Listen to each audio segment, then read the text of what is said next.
국민권익위원장이 임기를 보장받아야 한다는 것도 맞는 말이지만 새로운 정권이 탄생하면 그 자리는 새로운 정권에서 맡기는 인물에게 넘겨줘야 한다. 이런 부분은 어떻게 보시나요? 저는 그 문제에 대해서 죄송합니다. 개인적인 그런 측면에서 접근한 게 아니라 대한민국의 현장 질서와 우리 대한민국의 민주주의와 자유, 법치주의 이걸 저는 늘 고민하고 생각을 했습니다. 물론 말씀이 맞으세요. 정권이 바뀌면 뭐 장관들은 대통령과 국정 철학을 공유하고 함께 할 수 있는 그런 장관으로 임명되는 게 맞습니다. 맞는데 다만 그 중에서 그런 장관 그 기관장의 자리와 그게 아니라 정권이 바뀌더라도 정권과 독립적으로 국민들을 위해서 민주주의와 법치주의를 지켜야 하는 그런 임무가 주어진 그런 기관이 있거든요.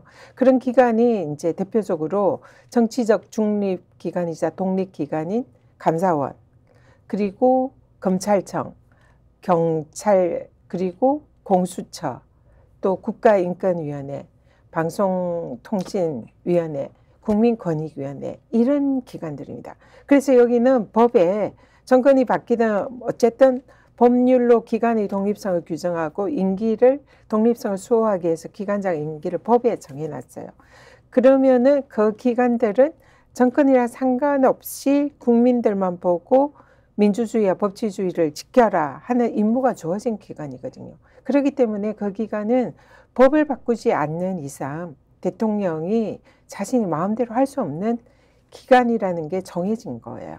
그렇기 때문에 저는 이 대한민국의 헌법 질서와 민주주의, 법치주의를 법에 정해진 그 임기를 지킴으로써 그것을 지키는 게 제 책임이고 사명이다 생각을 한 겁니다. 그렇기 때문에 그 임기를 제 마음대로 던지고 나오는 것은 그러한 저에 대한 제에게 주어진 책임을 져버리는 거다 생각을 한 거죠. 그 말씀 들으니까 저도 이제 오해가 상당 부분 풀리고 왜 그렇게 맞서 싸워야 되느냐에 대한 것들도 이제 구분을 해 주시니까 훨씬 이해가 쉬웠습니다. 시청하시는 분들도 아마도 왜 그렇게 싸울 수밖에 없었더냐. 법치가 더 우선이고 그것을 지켜야만 대한민국의 헌정체계 또는 법률체계를 그대로 유지할 수 있다. 이런 말씀으로 이제 이해를 하겠습니다.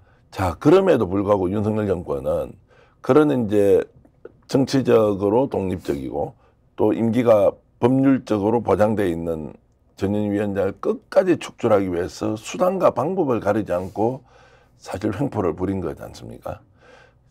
구체적인 내용 한두 가지만 말씀 주시면 어떤 거였습니까? 일단은 대통령이 검찰총장 시절에 그분도 이제 정권으로부터 뭔가 사퇴 압박이나 뭐 이런 게 좀 있었잖아요. 예. 그때 윤석열 검찰총장이 임기는 국민과의 약속이다. 반드시 지켜줘야 된다. 이 얘기를 한 당사자입니다. 그래서 당연히 대통령이 되면 그런 법에 정해진 임기를 본인이 지켜줄 거다. 저는 이렇게 생각을 했고요. 근데 대통령이 먼저 국무회의에 올 필요 없는 사람 이러면서 국무회의에 저랑 방통위원장을 배제 조치를 시켰거든요. 그래서 이게 사실상 대통령부터 이제 저 두 전임 문재인 정권 때 임명된 장관급 기관장 둘이 물러나라 사인을 준 거라고 생각해요. 그리고 그 다음부터 국민의힘 뭐 비대위원장, 원내대표, 사무총장, 대변인 뭐 어쨌든 국민의힘의 지도부 의원들이 번갈아 가면서 물러나라 사퇴해라.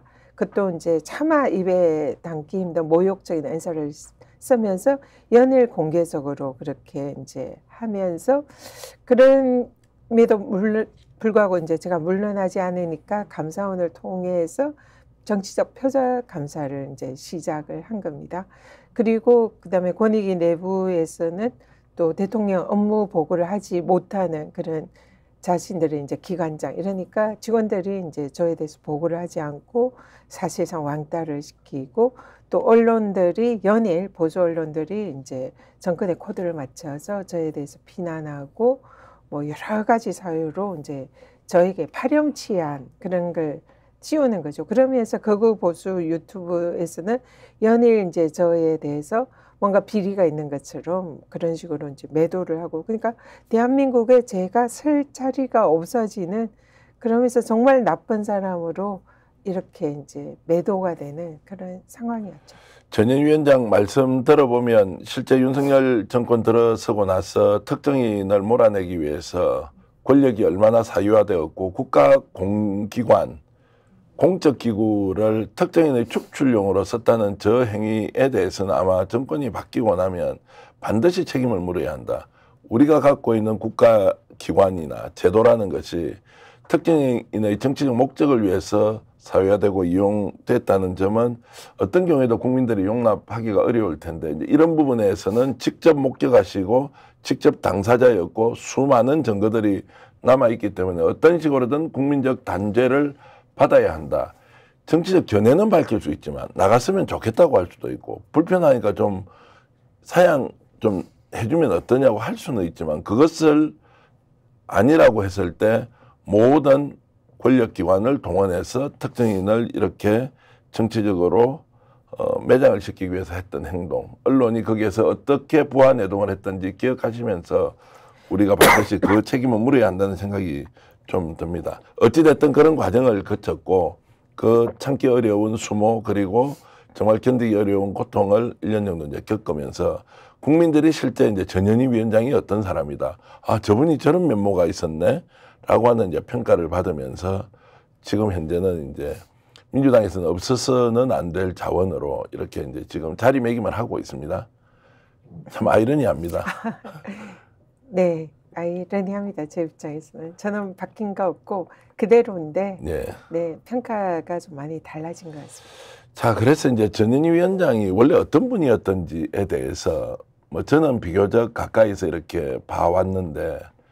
어떤 사람이 뭐 치과의사 하시다가 또 변호사 시험 합격하셔서 정치권에 입문하시고 또 기억에 국민들이 강하게 남아있는 것은 강남에 가서 강남을 지역구에 저렇게 어렵다는 민주당이 어려운 험지에서 당선이 되고 뭐 이런 이제 과정을 보면서 아, 저분 어떤 분이야 이런 생각 드는데 뿌리를 보고 참지 못한다는 말씀을 하셨고 본인은 본인에 대해서 어떤 평가를 하시나요? 저는 늘 그런 생각을 합니다. 제가, 저는 주위의 평가나 아니면 제3자가 저를 어떻게 보느냐, 물론 이것도 중요하지만 제가 가장 중요하게 생각하는 것은 내가 스스로 저를 어떻게 평가하는가. 그래서 사실 사람은 자기가 스스로 내가 어떤 사람인지 잘 알잖아요. 아무리 겉으로 뭐 가면을 쓰고 뭐 이렇게 뭔가 좋은 사람처럼 보이게 노력을 하더라도 스스로 내가 어떤 사람인지는 가장 정확하게 알 수 있는 사람이 저잖아요. 그래서 저는 제 철학은 그랬습니다. 제가 죽을 때 스스로 저에게 넌 참 멋지게 살았어. 넌 정말 멋진 사람이야. 이렇게 제 스스로에게 평가를 해주고 싶어요. 그래서 그렇게 제가 생각하는 멋진 사람은 그냥 세간의 그런 잣대나 이런 게 아니라 스스로 생각했을 때 제가 생각하는 가치, 그러니까 제가 정치를 할 때 제가 생각하는 가치는 제가 사회적 약자나 어려운 사람들에 대해서 제 능력 있으면 조금 더 쓰겠다는 거고, 그리고 또 불의에 대해서는 용서하지 않겠다는 거고, 그리고 그런 거에 대해서 그런 얘기를 할 수 있을 정도로 제가 스스로 저에게 부끄럽지 않은 사람, 이런 게 되어야 제가 그런 얘기를 할 수가 있거든요. 그래서 그런 걸 제가 실제로 제 인생을 그렇게 살아왔을까 할 때 죽을 때 그래 맞아 나 그렇게 해왔어 멋져 이렇게 할 수 있는 삶을 저는 늘 그리고 있어요. 스픽스는 말하는 언론입니다. 대세는 유튜브, 그중에서 스픽스. 좋아요, 댓글, 구독, 알림 설정.